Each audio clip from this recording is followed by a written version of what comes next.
Bapak, Ibu, Saudara-saudari yang dikasihi Tuhan Yesus Kristus, patutlah kita mengucap syukur kepada Tuhan pada pagi hari ini atas rahmat-Nya yang telah kembali memberkati dan memelihara kita sampai kita dapat memulai aktivitas kita pada pagi hari ini, terlebih memasuki ibadah pagi pada hari ini.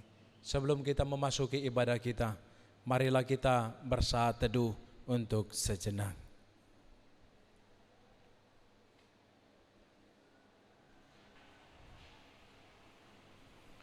Bapak, Ibu, Saudara-saudariku yang dikasihi Tuhan Yesus Kristus, marilah kita memasuki ibadah kita dengan bernyanyi dari buku NDHKBP nomor 108 ayat 1.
Damai sejahtera Allah yang melampaui segala akal, itulah yang memelihara hati dan pikiran saudara-saudari sekalian di dalam Kristus Yesus Tuhan kita.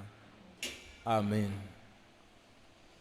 Bapak, Ibu, Saudara-saudariku, firman Tuhan yang menjadi renungan kita pada pagi hari ini terambil dari kitab Galatia pasal yang kelima ayat yang ke-22.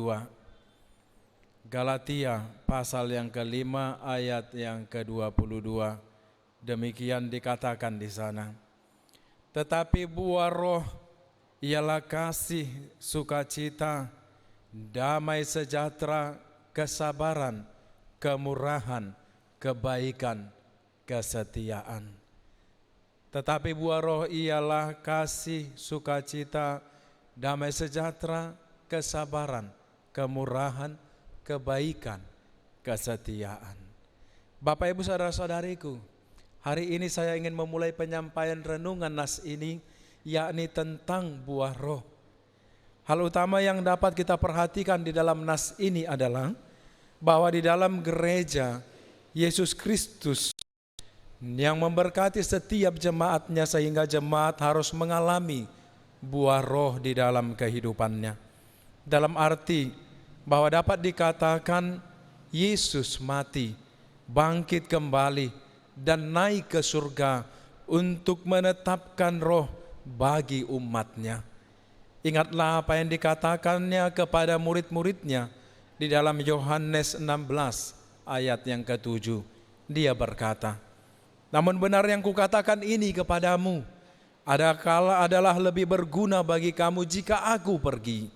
Sebab jikalau aku tidak pergi, penghibur itu tidak akan datang kepadamu. Tetapi jikalau aku pergi, aku akan mengutus dia kepadamu.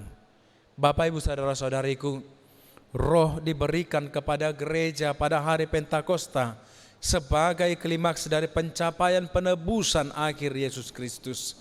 Yohanes menuliskan tentang ini di dalam kitab Yohanes pasal 7 ayat 39 ketika dia mengungkapkan perkataan Yesus demikian. Barang siapa percaya kepada aku, seperti yang dikatakan oleh kitab suci, dari dalam hatinya akan mengalir aliran-aliran air hidup. Yang dimaksudkannya ialah roh yang akan diterima oleh mereka yang percaya kepadanya. Sebab roh itu belum datang karena Yesus belum dimuliakan. Bapak, Ibu, saudara-saudariku, Yohanes menghubungkan pemberian roh dengan pemuliaan Kristus. Melalui roh kita dapat menjalani kehidupan surgawi. Paulus menulis tentang ini di dalam 2 Korin pasal 3. Dia membandingkan pelayanan roh dengan pelayanan hukum di bawah Musa. Salah satu penekanan dari Paulus adalah bahwa sekarang kita memiliki roh. Kita sedang diubahkan menjadi kemuliaan yang terus meningkat dan berkembang. Roh mulai mengerjakan kehidupan surga di dalam kita. Roh adalah Dia yang memampukan kita untuk menjalani kehidupan surgawi, kehidupan Kristus yang telah bangkit. Kita membaca tentang kehidupan yang dibangkitkan ini di dalam Kolose pasal 3 ayat 1 sampai 2, di mana Paulus mengatakan, karena itu kalau kamu dibangkitkan bersama dengan Kristus, carilah perkara yang di atas, di mana Kristus ada, duduk di sebelah kanan Allah. Pikirkanlah perkara yang di atas, bukan yang di bumi. Bapak, Ibu, saudara-saudariku, kehidupan Kristen harus menjadi kehidupan roh. Kita orang Kristen seharusnya dipenuhi dengan roh. Kita harus menunjukkan kepada orang lain bahwa Kristus yang hidup di dalam kita. Hidup kita adalah untuk menunjukkan hidup kebangkitan Kristus. Gereja harus menjadi tempat di mana buah roh sangat nyata. Ketika kita bersatu sebagai tubuh, apa yang akan kita alami adalah buah-buah roh di dalam kehidupan kita. Ini adalah kualitas yang harus kita lihat satu sama lain. Sebagai gembala bawahan, ini harusnya kita lihat dan kita pupuk di dalam kehidupan kita antara satu sama yang lain. Ini adalah kualitas yang harus dipupuk juga dan didorong oleh para pemimpin gereja sebagai gembala bawahan yang baik dari Yesus Kristus di tengah-tengah atau di dalam gereja. Ini adalah kualitas yang membangun dan memperkuat gereja. Ini adalah kualitas yang membawa orang lain ke dalam gereja. Ini adalah kualitas yang menyatakan kemuliaan Yesus Kristus di dalam kehidupan dunia. Jika kita tidak menunjukkan buah roh, apa artinya itu, saudara-saudari? Itu artinya bahwa seluruh pengakuan kekristenan kita dipertaruhkan di dalam kehidupan kita. Bapak, Ibu, saudara-saudariku, kita harus menunjukkan buah roh di dalam hidup kita. Mengapa? Karena mereka menunjukkan bahwa kita memiliki roh. Jika kita tidak menunjukkan buah roh, kita bukan orang Kristen. Martin Luther mengatakan tentang karakteristik roh sebagai berikut. Karena mereka membawa serta buah-buahan dan komoditas yang paling baik. Karena mereka yang memilikinya memuliakan Tuhan.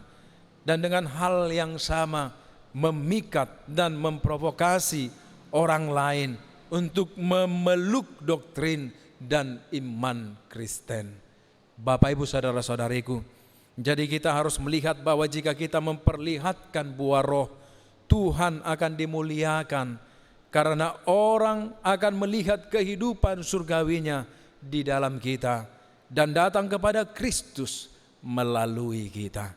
Dan buah roh itu adalah kasih, sukacita, damai sejahtera, kesabaran, kemurahan, kebaikan, kesetiaan, kelemah lembutan, dan penguasaan diri. Amin. Marilah kita memuji Tuhan dengan bernyanyi dari buku ND nomor 424 ayat yang ketiga.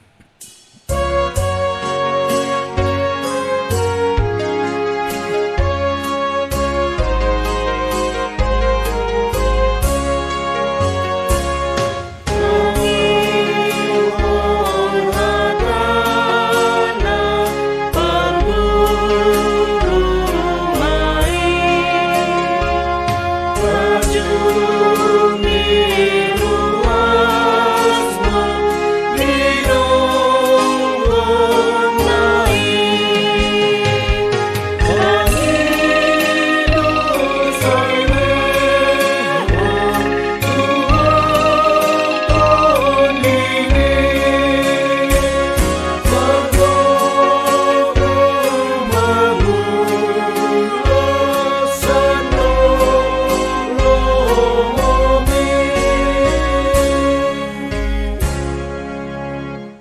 Marilah kita berdoa.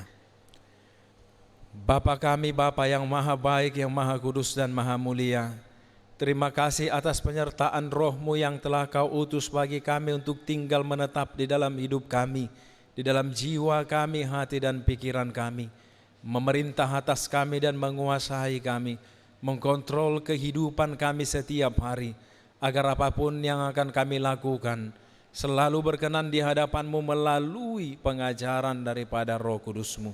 Terima kasih Allah, semuanya itu telah Engkau nyatakan melalui firman sukacita yang telah berkumandang bagi kami pada hari ini, ketika kami bangkit dari tempat tidur kami dan memulai aktivitas kami.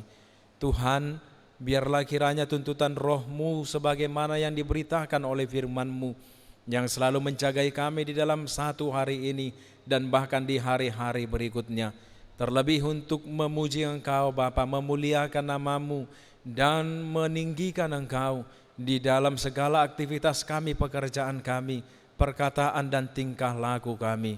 Tuhan, kami berserah diri kepadamu, berkatilah kami, lindungi, jauhkan dari segala mara bahaya dan segala sakit penyakit, sempurnakanlah kesehatan yang daripadamu di dalam hidup kami, untuk menjadi bekal mulia dan sukacita bagi kami, membangun semangat baru, pujian baru, dan kemuliaan baru melalui tubuh kami sebagai bait suci-Mu. Bagi-Mu ya Allah yang Maha Kudus, sampai selama-lamanya. Di sini kami berserah ke dalam tangan-Mu, biarlah kiranya Roh Kudus-Mu yang selalu menuntun kami hari ini dan sepanjang masa. Ampunkan kami atas segala dosa dan pelanggaran kami, karena anak-Mu, Tuhan Yesus Kristus Tuhan kami.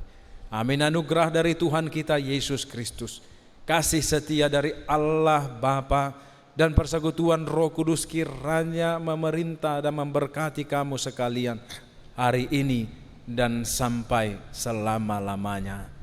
Amin. Shalom, selamat melanjutkan aktivitas untuk kita semua. Tuhan memberkati.